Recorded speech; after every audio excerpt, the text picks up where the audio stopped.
Hey guys, welcome to a video. I'm sorry if the quality of this video is not great. This is filmed on my phone because my camera's having issues right now, but don't fret. We're still gonna do this because that's why I'm gonna post it. But we're posting today. Today I'm gonna do the best 23 books are in 2023. So like my top 23, and they are in order. This did take me a hot minute, but we're gonna go through them. I'm telling you, there are a series, but they're broken up. So I just picked like my favorite books from series. I think the most I have is like 2 from a series. Let's get started with number 23 is By a Thread. Honestly, this book was like a solid 4. Like this is like a solid 4-star. It basically is like this boss, he causes a scene and then his mom gives the girl a job because he gets her fired. It's a whole thing. I read this book. This was the 3rd Lucy's Court book I read in a row. And that's my fault. I think if I read it in between fantasies, I would have liked it way more. It was still a decent book. Then at 22, we have The Summer I Turned Pretty. It wasn't in the moment good. I gave it 5 stars. I think it's actually like a 4.25 maybe. If we don't know what this book's about, watch the show because I haven't watched the show. But at number 21, this book's like a story. I read this book in February. So I read it in February of this year. Gave it 2 stars. Hated it. Didn't get it. It was one of my first like actual fantasies. Like I read ACOTAR, which is fantasy, but this was like different fantasy. Like this wasn't just fae.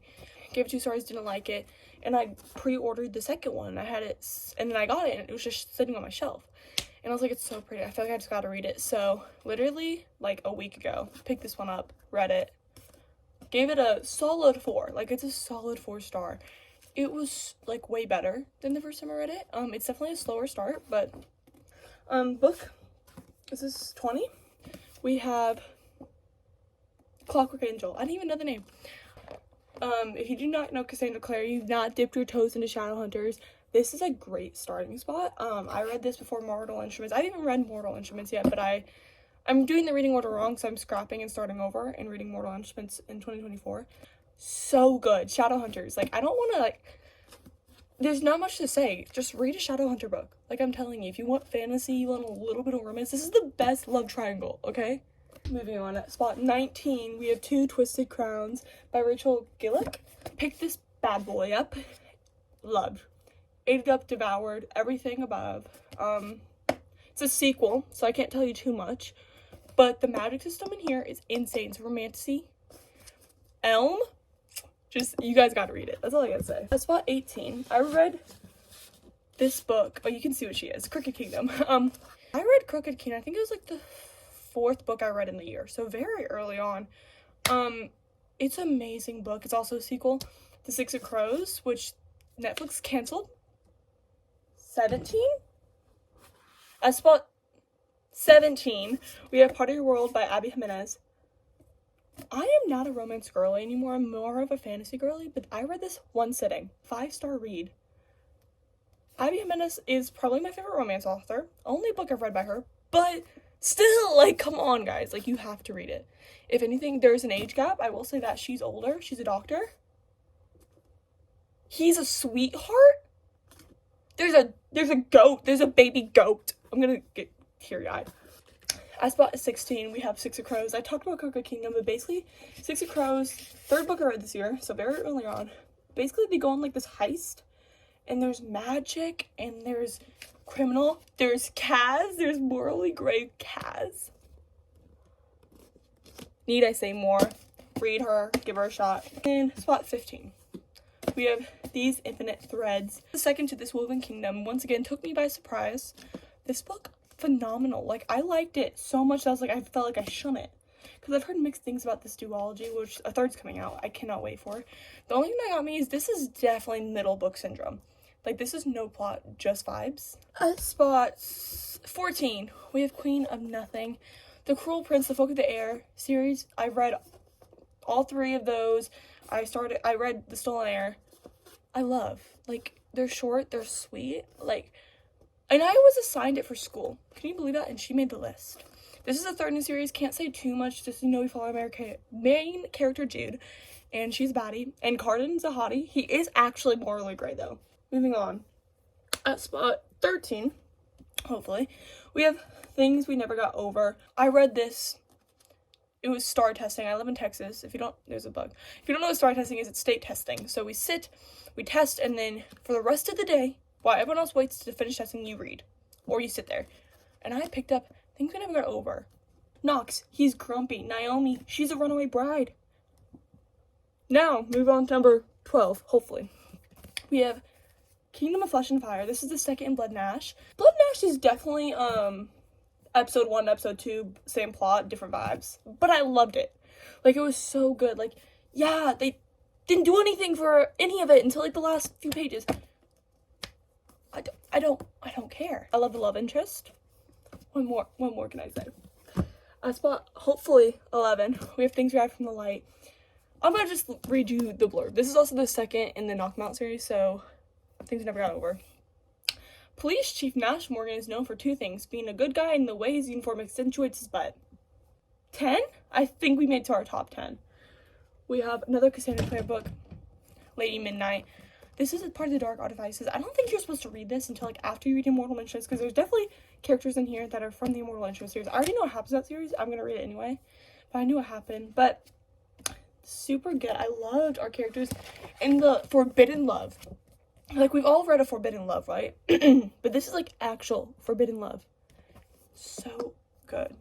Now, you're probably wondering, why hasn't Sarah J. Maas come up yet? At spot number 9, we have Crescent City. This was the 5th book I read this year. I don't know why I have that memorized. Crescent City is, my favorite Sarah J. Maas. Not this book specifically, but the duology and the 3rd book coming out next month. My favorite. Loved it more than I loved Thorngrass. Loved more than I loved Akatar. I don't know why. Super complex. The only reason she is on number 9, which is not a bad spot, it's my favorite number, is because of the first 200 pages, I think it is world building. Strictly world building for, like, this chunk in the book. Spot number 8, a recent read, but she was definitely loved. You see all those tabs? We have Powerless. Hunger Games. Fantasy Boy, who's a simp. She's different. She's the outcast. She's a criminal, because she has to be. Oh, this stack is about to fall over. Hold on, guys. I'm stacking them over here.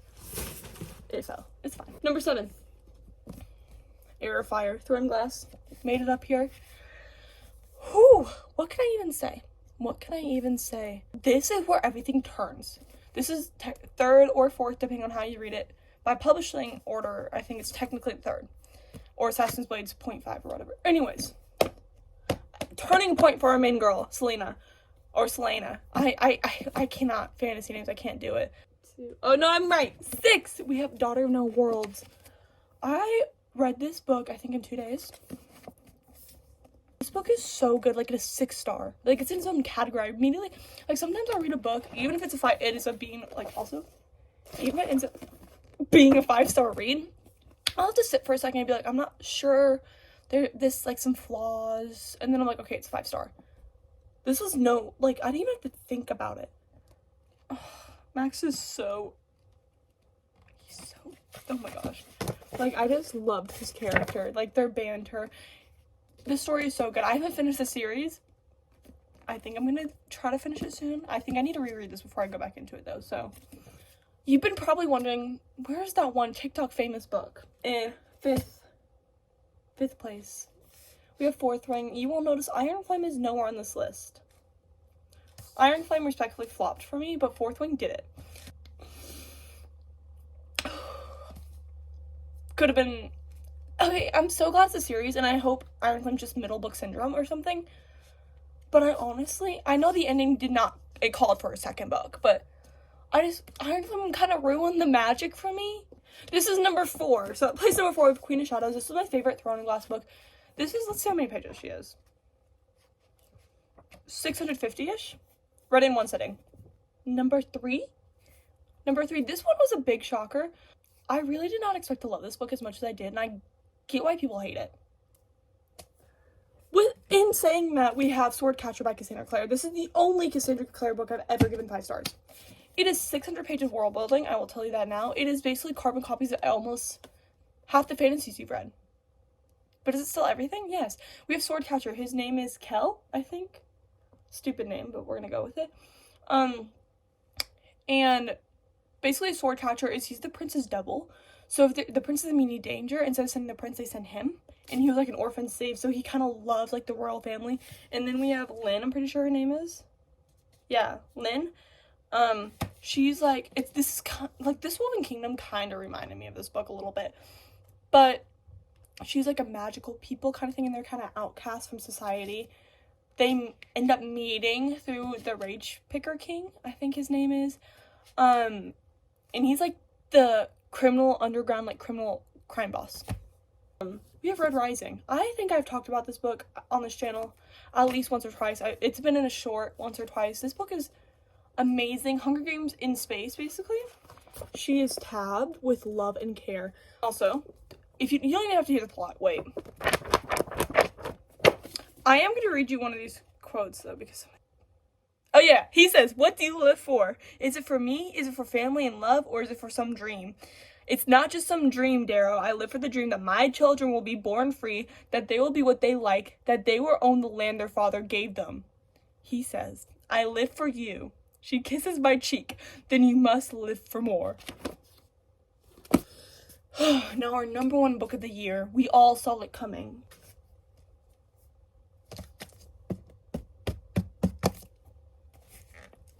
House of Sky and Breath, baby. This book is astronomical. The ending, I just gotta read that last sentence again. Like, he does it for me every time. Also, we have Hunt. So this is the second book of Crescent City. I'm gonna tell you right now, if you're reading Crescent City or Sarah J Maas, go ACOTAR, Throne of Glass, and Crescent City. My mistake was going ACOTAR, Crescent City, Throne of Glass, because it kind of ruined Throne of Glass for me. Because I went from reading her latest book, her latest writing, to reading a book she wrote when she was 16. And her writing's still phenomenal in those books. But it just wasn't this. Anyways, that is 23 books. My favorite 23 books I read in 2023. But if you enjoyed this video, give it a thumbs up. Right now I'm sitting at 71 books, and I'll see you January 1st to see how many books I read by the end of the year. I gotta go to cheer practice now.